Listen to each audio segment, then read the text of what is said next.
All right, so this is business law for fall semester. My name is Tom Tebow. I'm going to be your instructor for this semester. I have been full-time at CSU for, I think this is starting my fourth year, and then before that, I was part-time for a number of years.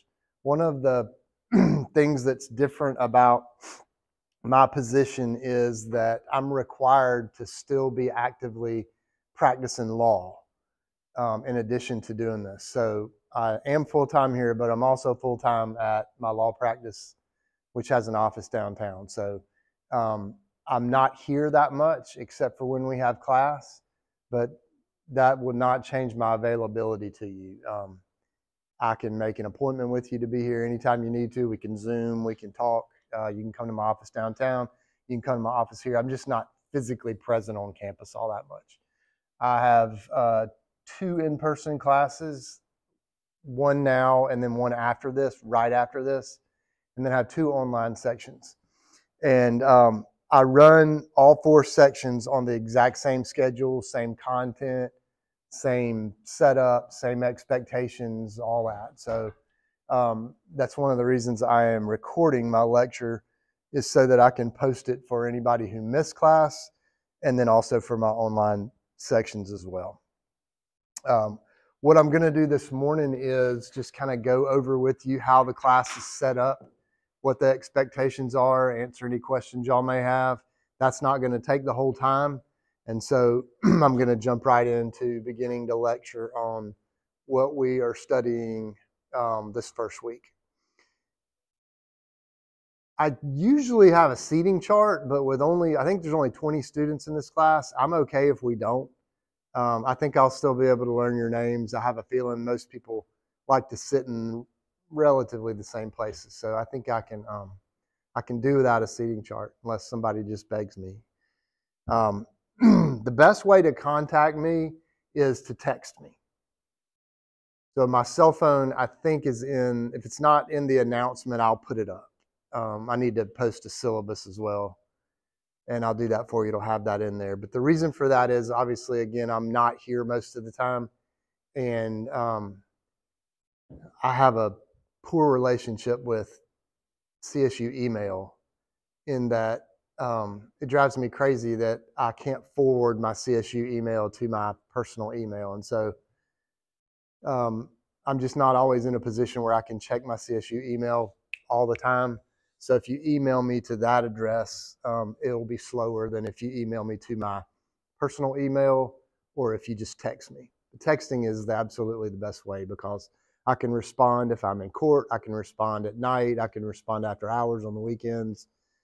Just tell me who you are and what your question is, and I'll get right back to you. I do have an attendance policy in this class. I hate to break it to you. We do allow 4 absences for the whole semester. And the way I like to work it is so that you don't have to worry about, and so that I don't have to worry about, whose absences are excused or unexcused. You just get 4. You don't have to tell me why you're not coming. You don't have to say I'm sick, I have a doctor's appointment. You just use them however you want to use them. But once you use them, they're gone. If you miss more than 4, then I'll drop you from the class. And it sounds a little harsh, but my experience has been over the years that students will come, their attendance will be better if there's a policy, but you also do a lot better in the class when you come. So it's a twofold deal. And I also feel like if I'm going to come over here and teach, then y'all are going to come and at least pretend to listen. So that's sort of the deal that we make. Another reason that I have that policy is that most all of the content delivery is through lecture and through readings that I post to the modules. There's no textbook for the class. That's a trade-off that I made a couple years ago, and I really haven't missed it. I haven't had any complaints from students, but what I found was that people weren't really reading anyway. I mean, some people would read, some people would. I mean, and it's fine. Whatever a student wants to do is obviously up to them. But I felt like it was not as productive as me just giving you exactly what it is I want you to know. So the trade-off in me not having a textbook is that I do ask you to come to class and pay attention to my lecture outline and read what I do post. That's in exchange for me not giving you, extra stuff that I'm not going to test or that you might not need to know. So that hopefully is respectful of your time, respectful of my time. I'm just going to hold you responsible for everything that I lecture on and everything that I post, and that's all. So the way we're set up is law is not a subject like accounting necessarily where we're going to build on what we start in the first week all the way through. We're going to jump around. We're going to talk about criminal law one week. Then we're going to talk about tort law another week. Then we're going to talk about contract law another week. And there are some common threads that run through them. But it's not necessarily something that builds on itself. And so I'm not big with this kind of subject matter on big chunks of tests. So instead of giving you like 2 or 3 big tests or a midterm somewhere along the way, we just do assignments and quizzes as we go on that topic. So the way I've set it up is we'll do generally a different topic every week, and then we'll quiz and do an assignment on that topic for that week. So I teach my classes Tuesday, Thursday. So I've set up the weeks to run from Tuesday morning through Monday night. So anything that's due for you will be due on Monday night at midnight every week. You don't have to worry about what due date do I have on this? When is this due? Every Monday you're going to have something for me to do. So that clears up, that keeps us from getting down the road and having, well, I didn't realize this was due. Like something's due every Monday. There's no way around that. And so by testing you on a quiz every week, then we're not having to test third way through the semester or halfway through the semester on a whole bunch of material. But there's a little bit of a trade-off too. You may be busier consistently as we go, but you won't have any big, during the semester, you won't have any big tests. We do have a cumulative final, and that is only because the school requires it. I got in trouble for not having that, and it is part of our accreditation is that this class has to have a cumulative final. So when we get to I don't want you to worry about that now. When we get there, I'll give you a study guide, and I'll do my best to direct you as to the stuff you need to look at to prepare for the final. It'll be multiple choice, true, false. It's very low key. All of your assignments in this class are take home, quizzes included. So that's why they're due at Monday night. You do them at any time you want during the week at your own pace. They're open note, open material that I've assigned, but they're not open internet or open AI. I try to design the class to be, I'm not going to say AI proof, but I try to design it to where the questions that I ask don't lend themselves easily to AI. And I'm not against AI. Some of you may be surprised to learn that what we're told and the way that we're supposed to look at it is that AI is an important part of your lives, and it'll be an important part of your careers, and you need to learn to use it right. And so I'm not anti. I just don't want it to substitute for you learning some foundational things. But I absolutely think it has a place in the real world and in your jobs. I mean, so I'm still a little bit behind on how to sort of embrace that. I'm just getting to be an old man, so I haven't fully dived into it yet. But all that is to say that I do design my quizzes and assignments so that it's something you'll have to do. And if I fail at that, if y'all can beat me, then you can beat me on it. That's something I'll just have to accept.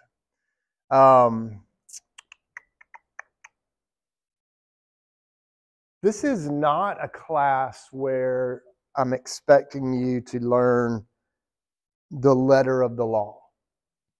Okay? You're not going to memorize law in this class for a couple reasons.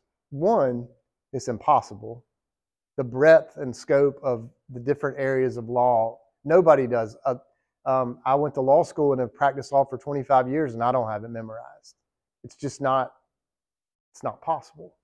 But also, it changes. And so lawyers are frequently going back and catching up and getting updated on what changes in the law may be, what the current state of the law is, what changes may be coming down the road. That's one reason. Another reason is I have students taking this class online, that students in this classroom who will leave Georgia when you graduate and not practice in Georgia. Georgia law may not mean anything to you. So we're not going to learn necessarily Georgia law on anything. We're going to learn broad principles of law, don't get me wrong, that are applicable across lots of jurisdictions. But I'm not going to task you with memorizing exactly what the law is in Georgia. You may not need Georgia law, and it may change by the time you need it. So that would be a waste of time. So it's really more about thinking about learning to think critically about legal issues. I want you to be able to spot issues in your work that you can then have an intelligent background on. Say that you run your own business and you need a supplier and you want to enter into a contract with the supplier. You got to get a contract from somewhere. You don't get it from your attorney, get it from Google, right? Or we get ChatGPT to write us a contract to begin with, right? We go from there. So I want you to be able to recognize, hey, this is a contract issue. These are some of the things I need to think about in terms of contracts. Somebody comes in on your premises of your business and gets hurt. You can come in or not. Come on in. You're good. Business law? No. All right. I forgot where I was. Somebody comes into your business and gets hurt. I want you to be able to think, okay, what liability might I have? What are the steps that I need to take to protect myself? You don't need to know the Georgia Code annotated section 15-24 subpart B says da, da, da, da. You just need to know this is a tort law issue. This is a contract law issue. This is an employment law issue. I can't fire this person because they're from another country. I can't fire this person because they're a man. You're not going to be quoting the scripture and verse of the exact law, but I want you to be able to spot those issues and recognize what kind of issue it is. And then be able to think through them with some of the things we learned. So most of what I ask you about in quizzes and assignments is not so much memorization, but it's application. I learned that there's this theory of tort law called negligence. How does that apply to this set of facts? That's what I want you to get out of the class. And I've tried to set it up that way.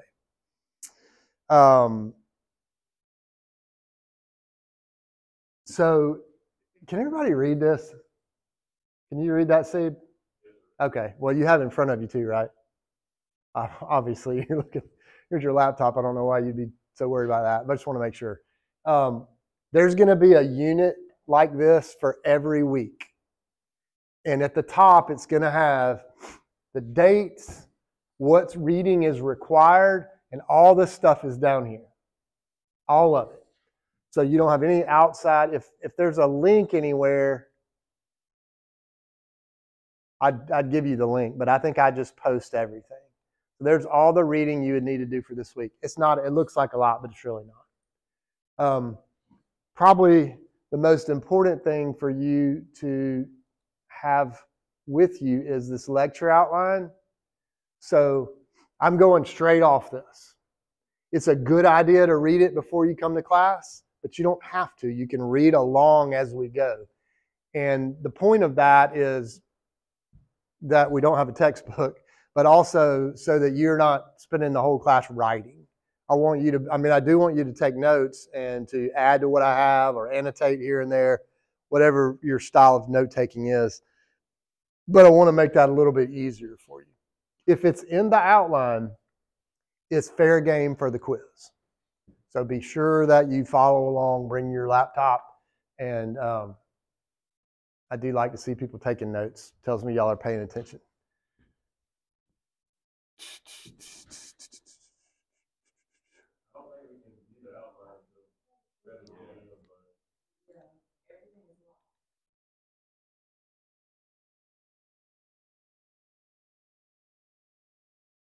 How about now?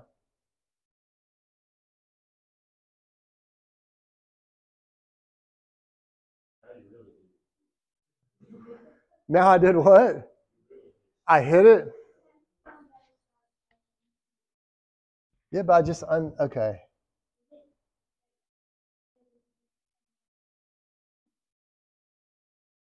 Oh, it's the time. Well, I'm an idiot. That's the first thing y'all are going to learn in this class when it comes to technology. I try so hard, but it just never, I'll never get there. All right, well, now, y'all are in now? Well, a minute ago, I asked y'all if y'all could all see this, and nobody could see it. Nobody said anything. Y'all got to speak up. Sorry about that. All right, well, of course you can't follow along if I can't unlock the dang thing. So that's how it's going to be set up. If there's anything that you're responsible for that's due, it's going to be in this top thing right here. So it'll be the same format every week. Your quiz, it tells you got a quiz. It's going to be posted on Thursday after class. There is a discussion question. Does anybody not know how to find discussion questions? I think they got moved recently to, what's the tab up there? Assessments. So let me tell you real quick how the discussion questions work. We'll have one pretty much every week, but we won't have one every single week, but we'll have maybe 10 or 11. And at the end of the semester, I will go back and I will look and see if you answered the discussion questions. If you answered all of them, you'll get 100 for, it's one assignment. Discussions are one assignment. If you do all the discussion questions, then the semester, I'll give you 100 for that assignment. If you're missing some, then it'll knock down. That's an easy 100. It's not 100 per question, it's 100 for all of them.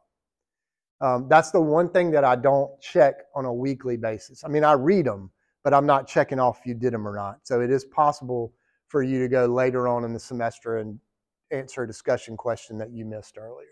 It's not the end of the world if you missed one. You just need to have them done by the end of the semester, and I'll remind you of that. This week's discussion question is one of those just basic tell me about you type things, so I can learn a little bit more about who you are. That helps me learn your name. That helps me, helps when I call on you, I'll know a little bit more about you individually.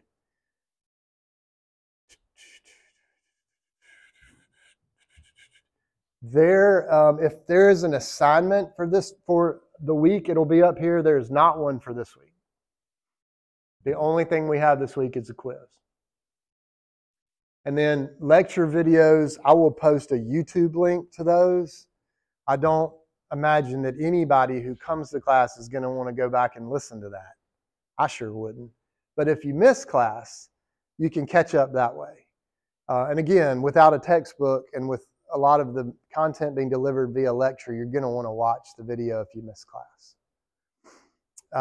So those will go up pretty much the same day that I make them. As far as assignments and quizzes go, with them being due on Monday nights, I don't accept anything late. So again, I don't like having to make judgments between, come on in. Business law? All right, you're in the right place. I don't like having to make judgments between what's a valid excuse and what isn't a valid excuse. And then that just encourages students to make shit up. And I'm just not interested in that. So nothing is late. Just 11:59 p.m. on Monday nights or too bad. Now, listen, if you're in the hospital giving birth or you've had some awful car accident, I'm not saying I wouldn't listen. But just hey, my phone got locked up in a bar on Saturday night and I can't get it till Monday. I mean, I can't do that. So, so no late assignments, no late quizzes. But I guarantee you somebody will email me and say, I overslept. I didn't realize we had something due. And so we'll deal with that then. I mentioned to you that I will call on you with 20 people in the class. I'm going to learn your name pretty fast. And I like interaction. I also want to hold you accountable to make sure that you're following along, that you're paying attention, that you've done your reading. And we all learn more when we're having discussion and doing back and forth. So I'm not going to just stand up here and talk and put y'all to sleep, hopefully put y'all to sleep. We're going to have some back and forth. I encourage questions. Raise your hand in the middle of a lecture anytime you hear something you don't understand or if you have a question, and we'll handle it that way. There's no grade necessarily for participation, but I will tell you at the end of the semester when I'm looking, if somebody's got a 87 or 88 and they have talked in class and come to class and participated, I don't have any problem bumping that up. But if somebody's borderline and they have, slept or, contributed nothing, or when I call on them not know anything, I'm not bumping that up at all. So it does matter. It does matter to professors, or at least it matters to me. And I'm going to do my best to make you participate anyways, even if you don't want to. So we'll see how that goes. Always a little awkward at first because y'all don't know me well and I don't know y'all well yet. By the end of the semester, we'll be having some good debates back and forth. Couple of tips. Please don't wait until Monday night to do everything.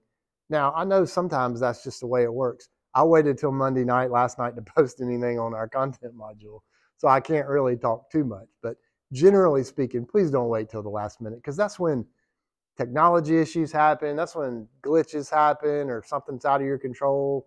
And, we can see when you log in. So if you log in to take a quiz at 11:45 p.m., and then you didn't finish, and then you're going to email me about there was some problem. I mean, I can see that you waited till the last minute. So try to pace yourself. And that's one of the reasons that I try to tell you at the beginning of the week exactly what we're doing, exactly what's expected of you, so that if you have something going on, you might have a huge weekend plan where you're going somewhere and you're like, I need to get this done before then. That's fine. I want to try to be as flexible as I can with you on that. Please plan ahead. So if you have something that's coming up this semester that you're going to be gone for. People have, some people go travel for work. I've got a training for my job in October. I know I'm going to be gone these 2 weeks. There's a family cruise that we planned for Mama's 80th anniversary. It's been planned for 3 years and we're all going. That's fine. But I want you to tell me beforehand, hey, I'm going to be gone. What can we do about that week? I'll work with you on it. We'll push back a deadline. We'll maybe make it due early. I'll work with you on it if you let me know.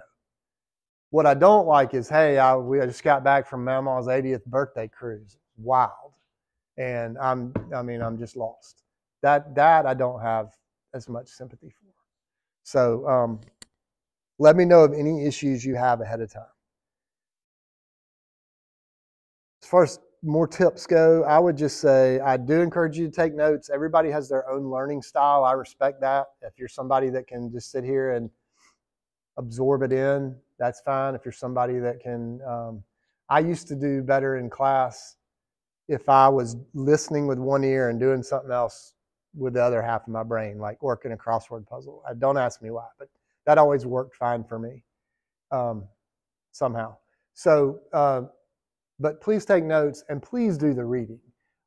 If you don't listen to anything else I say, hear this.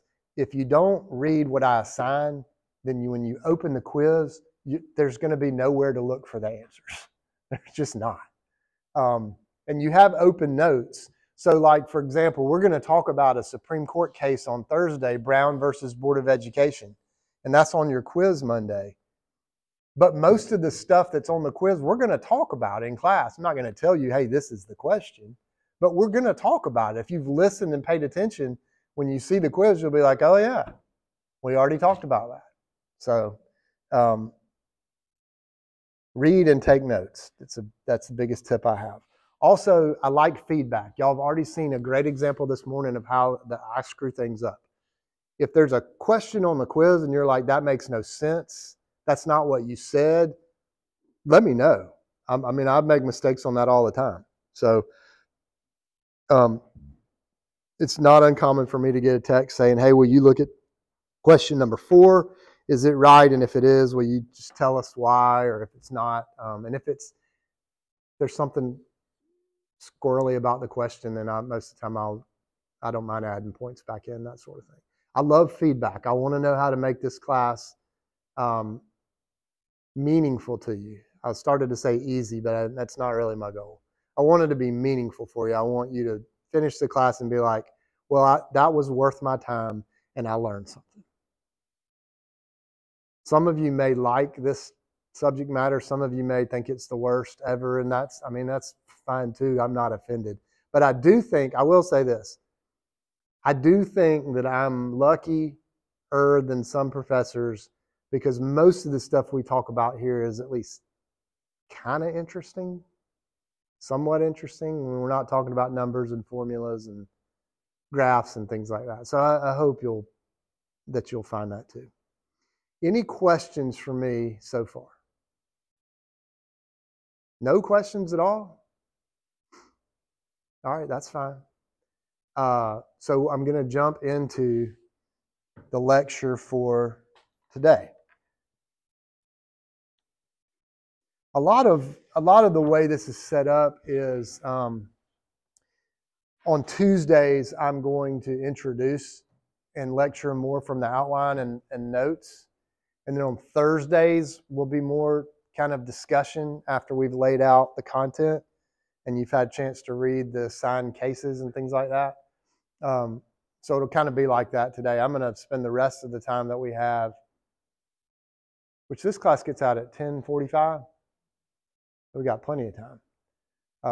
I'm going to lecture on the foundations and sort of business law, sources of law.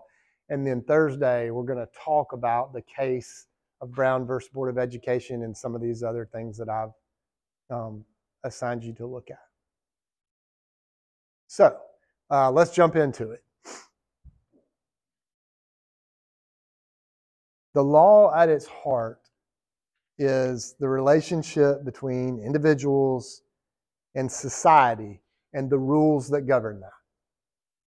All societies have some form of law. It might not be democratic or set up in the form that it is in this country. It could be from a dictator. It could be from one source. But all countries have some sort of law that governs the relationship between society and individuals, what the expectations are as to their behavior, what our rights and responsibilities are with respect to each other and with respect to society at large. In America, do we have any international students? 1, 2, 3. Awesome. What countries? France. Y'all had an awesome Olympics. That was really fun to watch. South Africa. Awesome. Australia. All right, good deal. So you guys, I'll be asking y'all for your international perspective on some of these things. I know you'll be glad to hear that. That's cool. So, are y'all student athletes? Everybody, what do y'all play? All golfers? That's a spring sport? Both. Okay. All right. Well, if y'all are traveling or need anything along those lines, just be sure to let me know. So, in this country, the primary source of law is the Constitution, the U.S. Constitution. So, you all learned about this in depth in high school, those of you who went to high school here. You had civics classes. We're not going to get that deep into this again. I just want to sort of review how our legal system is set up, where we get our laws from. And the Constitution is the main source. No other law that is passed by any cities, or states, or counties, or agencies, any courts can conflict with what's in the Constitution. Now, if Mr. Wilmot is leaving class today and I come up behind him with a crowbar and clock him in the back of the head, is that illegal? Yeah. Well,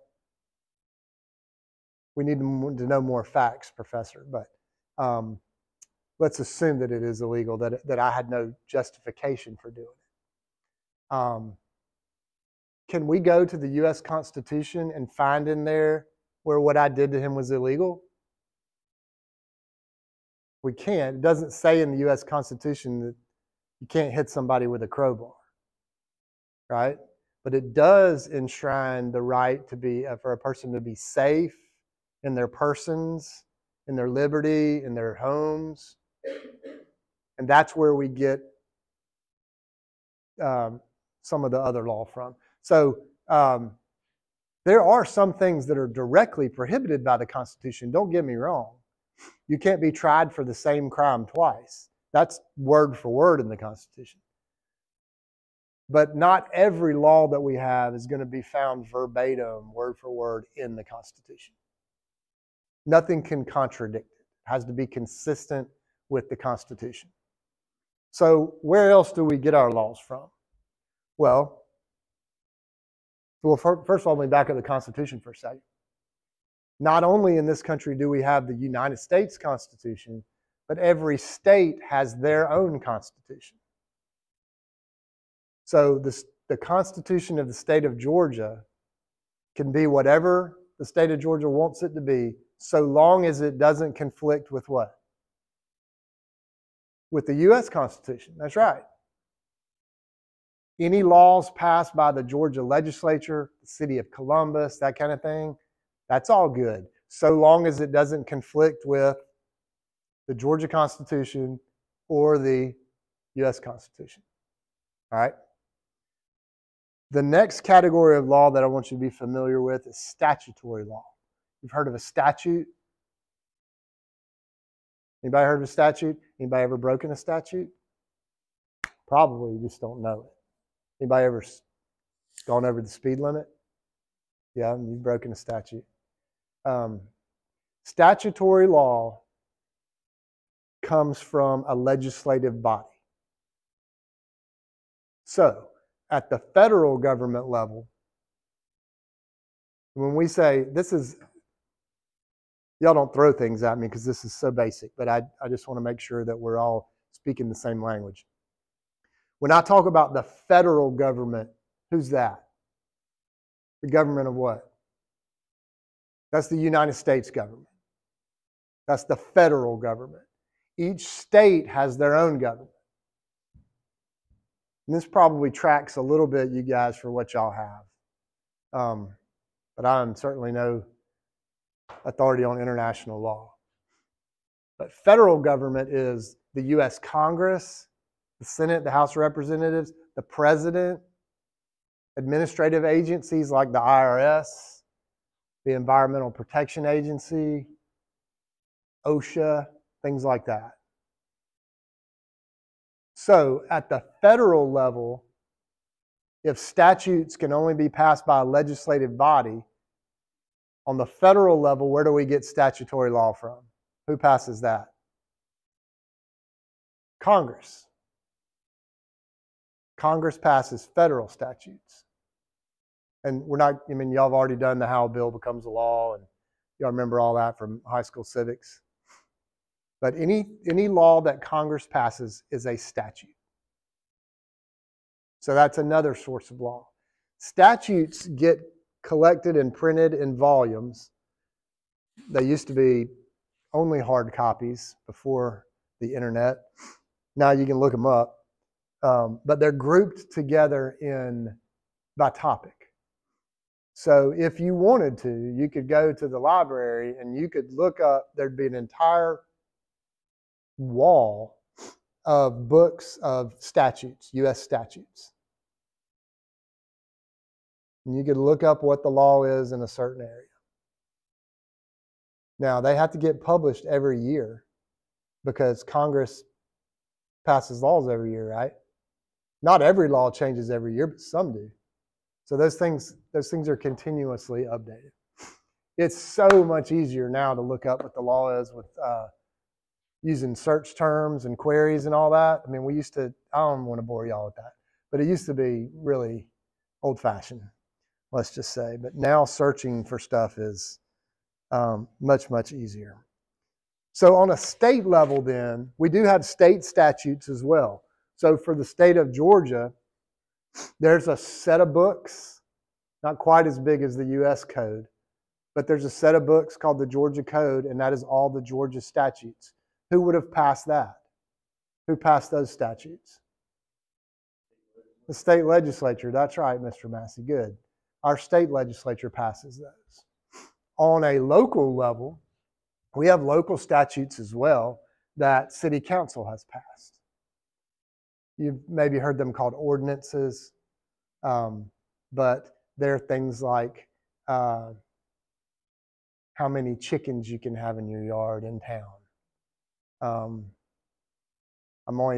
thinking of the animals because I looked this up not too long ago, but you can't have split-hoofed animals inside the city limits, things like that. And that makes sense that those would be local statutes because Congress sure doesn't care how many chickens I have in my backyard in Columbus, Georgia. I would like to think they've got better things to do, but I'm not sure they do at all. The folks in Atlanta and the state legislature probably don't care how many chickens I have in my yard in Columbus, Georgia. That's for the people of Columbus to decide. How many chickens do y'all want in your neighborhoods? Y'all figure it out. It's your neighborhood, right? So statutory law comes from the federal level, Congress. It comes from the state level, state legislatures, and it comes from the local level in the form of local statutes or ordinances. And they're all printed, grouped, held together by topic. That's statutory law. Now, let's drill down a little bit deeper. I mentioned that the Constitution doesn't say anywhere in it that I can't be fired from my job because I'm a man. But that is illegal because there is a federal statute that prohibits discrimination in the workplace. Okay? Congress passed a law called Title VII. You don't need to know this for a quiz. Title VII of the Civil Rights Act of 1964, and that prohibits discrimination in the workplace on the basis of race, gender, national origin, religion, those types of things. All right? But the statute that Congress passed says in it, if you read the text of it, it just says it shall be unlawful for an employer to discriminate on the basis of gender. Okay? Well, let's say, didn't get a raise this year. And I think it's because my boss, who's a female, hates males. The statute itself doesn't say it's illegal for them to not give you a raise. because you're a man. It just says it's illegal to discriminate. So how do we figure out what the words of the statute actually mean in practice? Okay? Sometimes they're self-explanatory. If the statute says don't go over the speed limit and you've gone over the speed limit, we know we've broken that statute. But very often, we need more explanation than just the text of the statute. So I'm going to tell you a couple of examples of that. One is that we have, in the way our government is set up, we have administrative agencies. And they're part of the executive branch of government at both federal and state level. And their job is to carry out the law in a certain area. So for example, if there is a statute, which there is, that says every citizen shall pay taxes to the United States on their income, okay? The statute doesn't go on for pages and pages and pages about the rules of paying taxes. But we need more detail in that. What's deductible? What isn't? What can I claim on my taxes for this? Okay, so there are administrative agencies that are arms units of the government, and their job is to enforce, carry out, administer these laws. And in doing so, they can make rules. And the rules have the same effect as statutory law or constitutional law. They're law. They're binding. They must be followed. There are consequences if you don't. Rulemaking, an example of that. Congress passes a statute that says everybody has to pay income taxes. And they don't define in the statute exactly what income is. I win the lottery. Is my lottery winning, is that income or not? Well, the IRS, the Internal Revenue Service, that's the administrative agency that's tasked with carrying out the tax law. They get to make rules about that. So there would be an IRS rule about whether or not lottery winnings are taxable. And on and on and on. So the IRS would make rules for anything having to do with taxes. If we have environmental regulations, Congress could pass a statute, which they have, the Clean Water Act. You can't pollute the water. But it doesn't necessarily define how much, I'm making this up, sodium bicarbonate parts per million is allowed to be discharged into a creek. All right?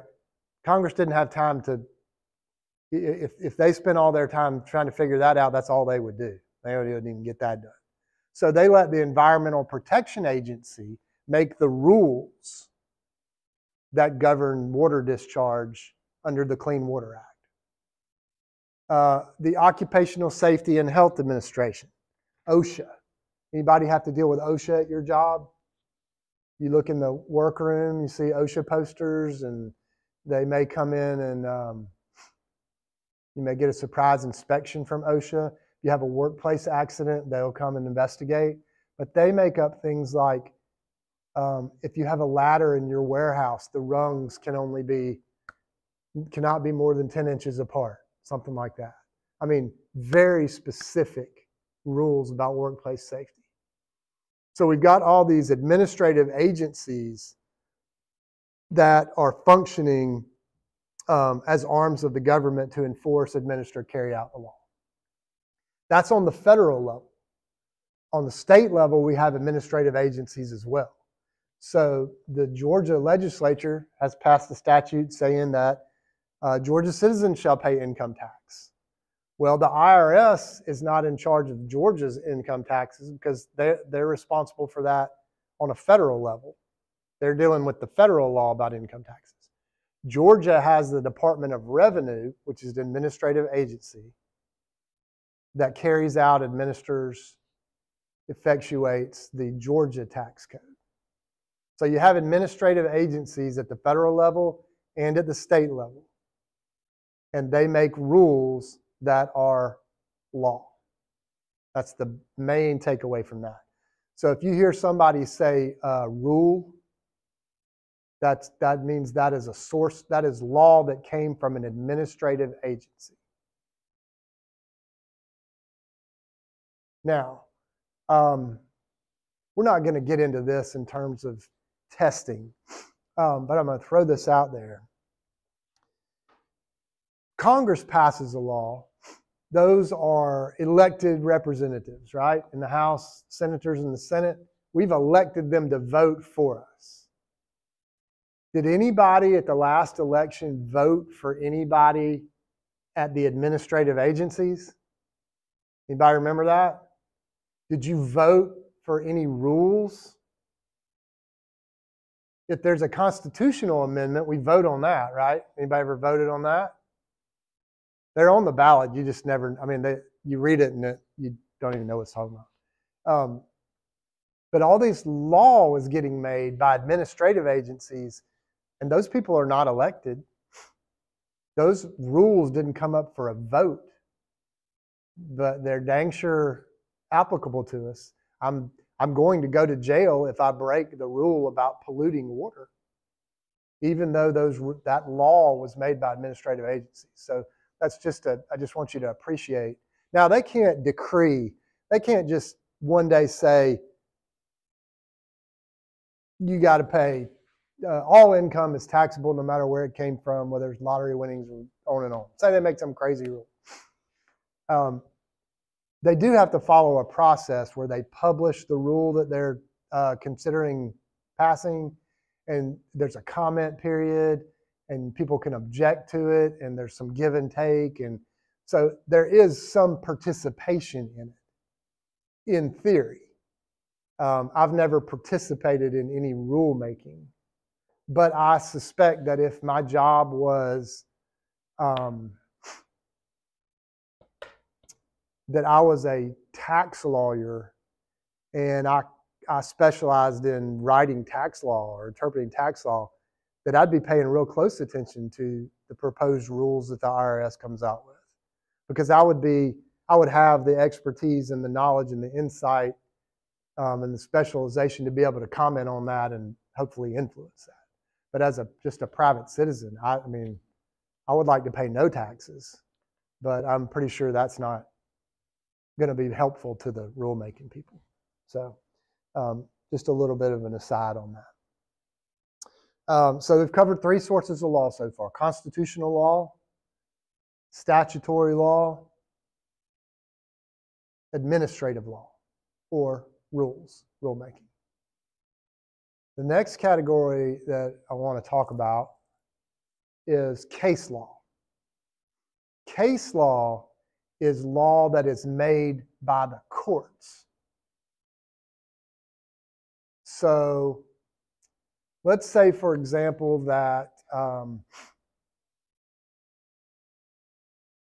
the Constitution says, and it does, that every citizen shall be guaranteed the right to freedom of speech.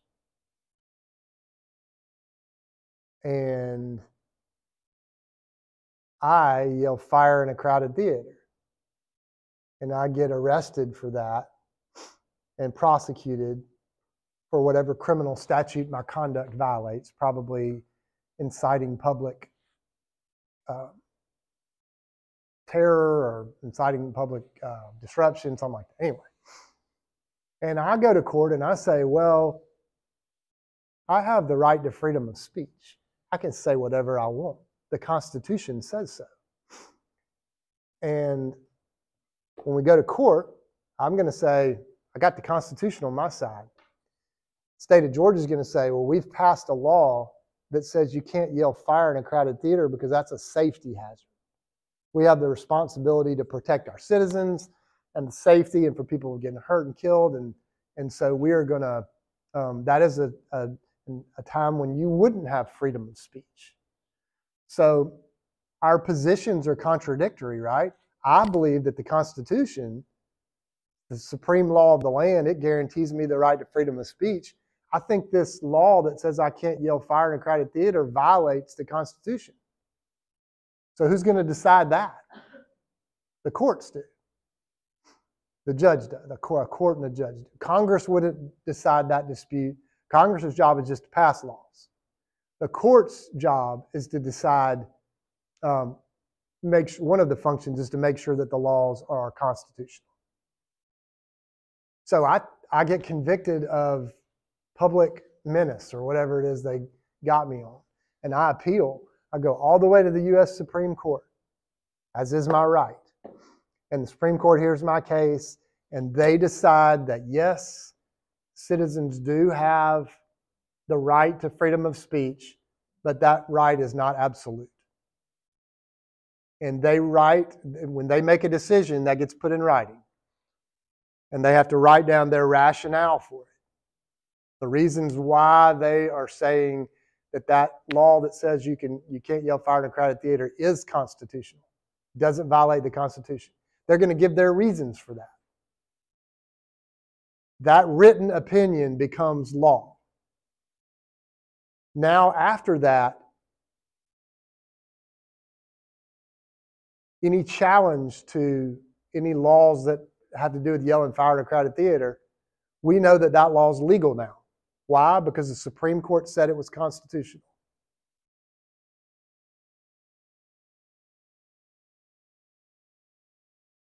Now, let's say the next week somebody comes along and burns a flag.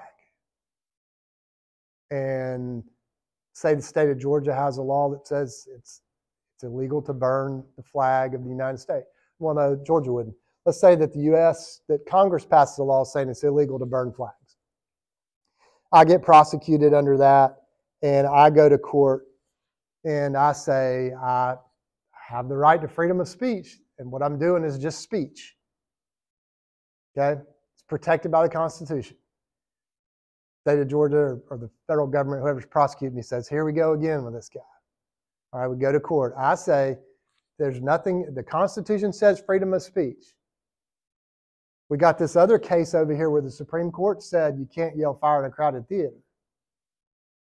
So the government's argument is going to be, yeah, the Constitution protects freedom of speech, but it's not absolute.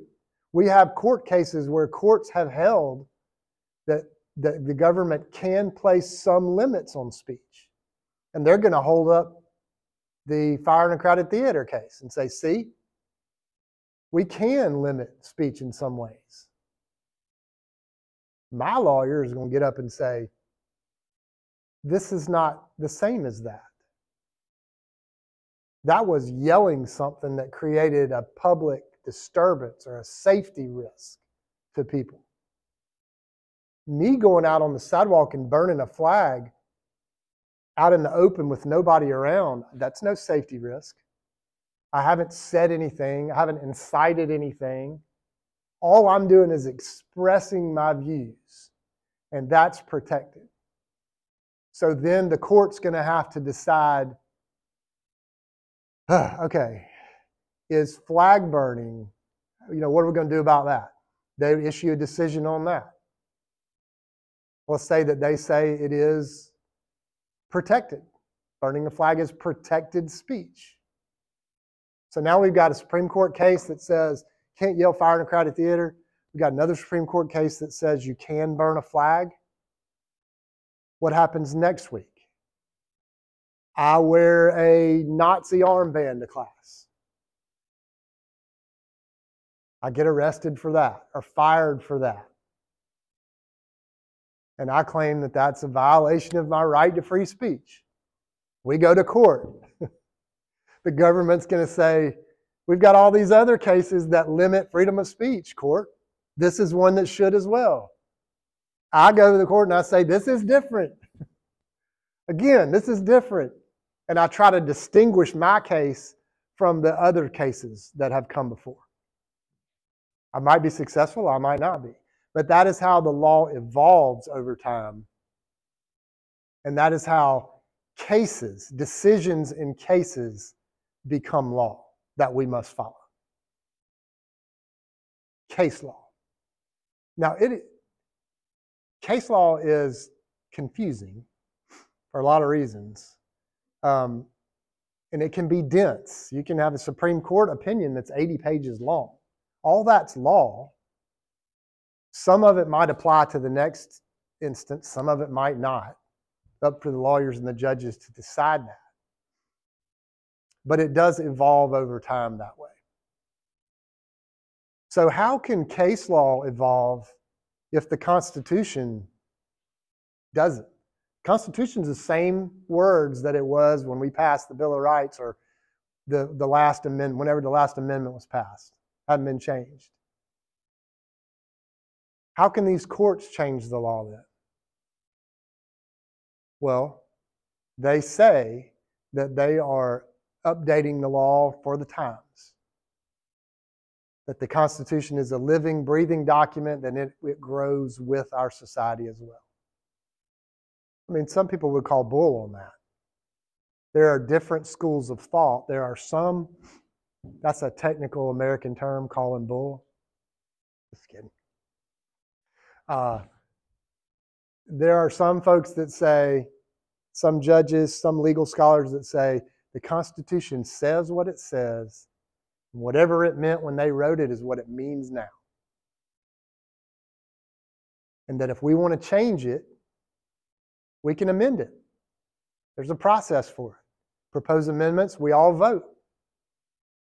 But we shouldn't be just changing the meaning of words as time goes on.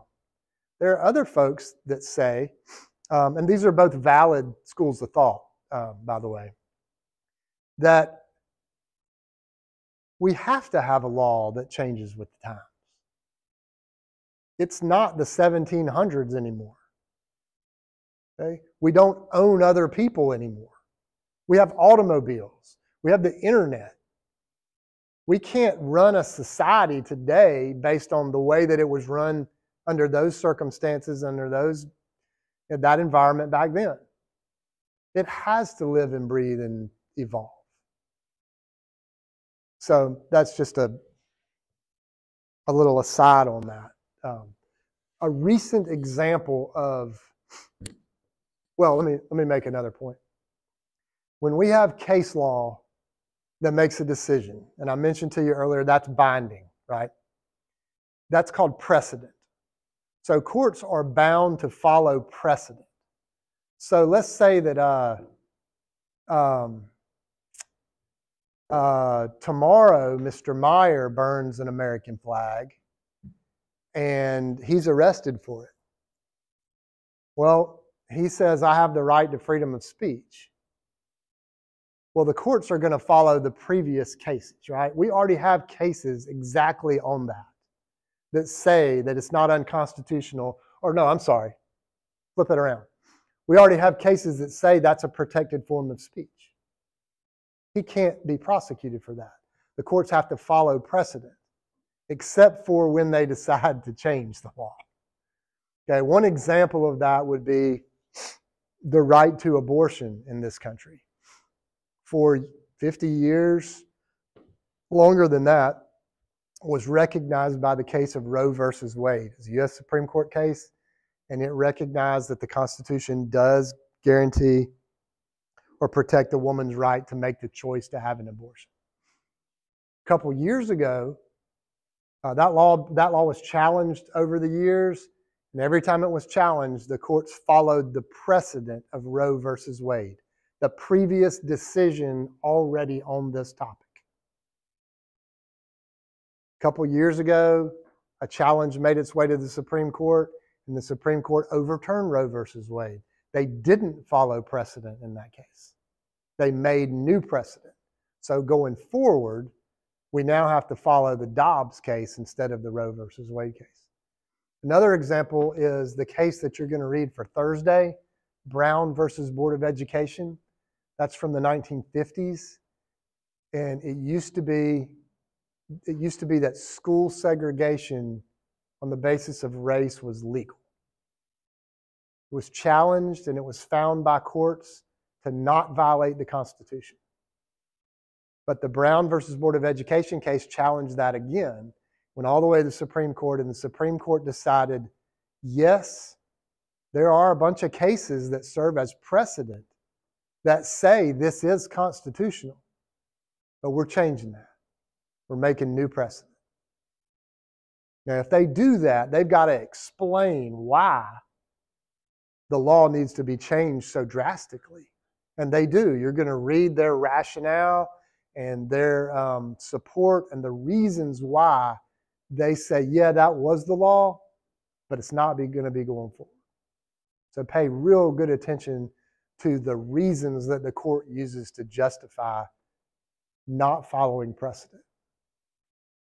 So to sum up for today, we talked about sources of law, constitutional law, statutory law, administrative law, case law. And all of those are binding on us, and all of them have some sort of interplay with each other. We do follow the doctrine in this country of stare decisis. That means you got to follow precedent. But a court is allowed to overrule precedent, to overturn precedent, to change precedent if they feel like they can justify it. Any questions on that? So for Thursday, let me show you. Uh-oh, my thing died.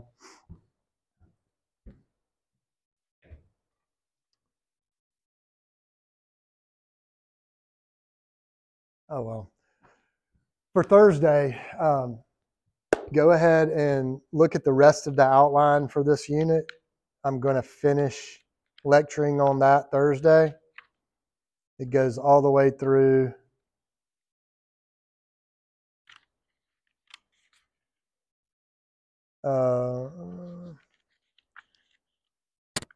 some of the constitutional powers of government. We're going to talk generally about some of the Constitution. Read the Board of Education, Brown versus Board of Education. Look at the rest of your outline. And then everything else I've put up there is an example of law that I want you to look at. I'm going to pull it up Thursday and we'll look at it again. Or else it's a chart that just shows how the court systems are set up. You don't have anything due until next Monday night. This week we only have one thing, which is a quiz, and you have a discussion question. If you came in late, raise your hand if you came in late so I can get you. All right. Yes, sir. Your name, please. Mr. Cochran? Hold on. Spell that. Oh, Mr. Brooks. Sorry. I apologize. I was looking at the last names. Yes, sir. All right, Mr. O'Coley. Got you? Yes, ma'am.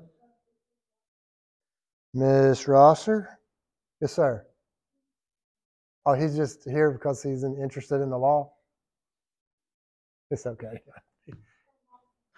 Miss Cole. All right, so we're still missing Mr. Cochran, still missing Mr. Peter, Miss Rochester, Miss Rose. All right? You guys who came in late, very important to watch the first part of this lecture video because I talked about expectations, attendance policy, some rules and stuff like that. Definitely going to need to review that. We'll post a link to the content module for a YouTube video. You didn't miss that much, so it's not like you'll have to watch a lot, but you definitely need to watch it. All right, if nobody has any other questions, then I will see y'all Thursday at 9:30.